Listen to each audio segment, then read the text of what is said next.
2 tablespoon तेल टाकून घेतलं, छोटा चम्मच जिरे टाकले, जिरे फुलून आले, त्याच्यात आपण 2 मध्यम आकाराचे कांदे मिक्सर मधून काढून घेतले ते टाकले। गॅस मंद करायचा आहे। कांदा थोडा लालसर भाजला, लालसर परतून झाला आहे।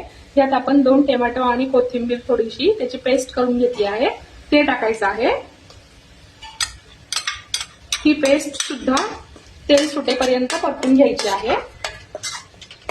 3 मिनिटं आपण झाकण लावून ठेवूयात। आता काजूची पेस्ट आहे ती आता आपण टाकणार आहोत।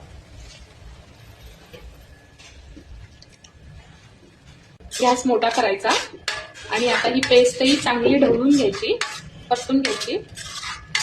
तेल सुटेपर्यंत आता याला आपण झाकण ठेवूया, साधारण 2 ते 3 मिनिट। अर्धा टीस्पून हळद, 2 टीस्पून लाल तिखट,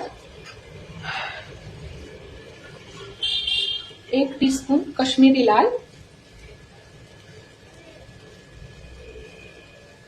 1 टीस्पून घरचा मसाला किंवा कांदा मसाला, कोणताही मसाला टाकला तरी चालेल तुम्ही, आणि 1 मोठा चमचा किचन किंग मसाला।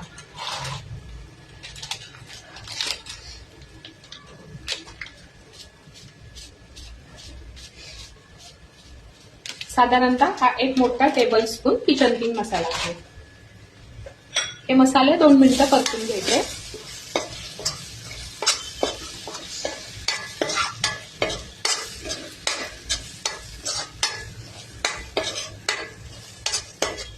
शिजण्यासाठी आपण एक अर्धा ग्लास किंवा पाऊण ग्लास, ह्याच्यातही अर्ध पाणी टाकणार आहोत।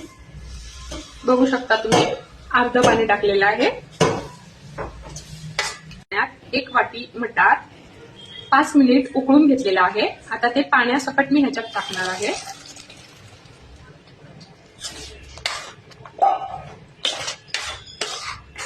गॅस मोठा करून घ्यायचा।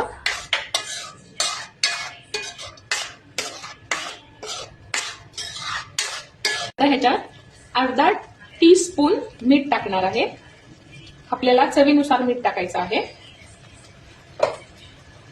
गॅस लो फ्लेम वर ठेवायचा आणि 5 मिनिटं थोडंसं उकळून द्यायचं।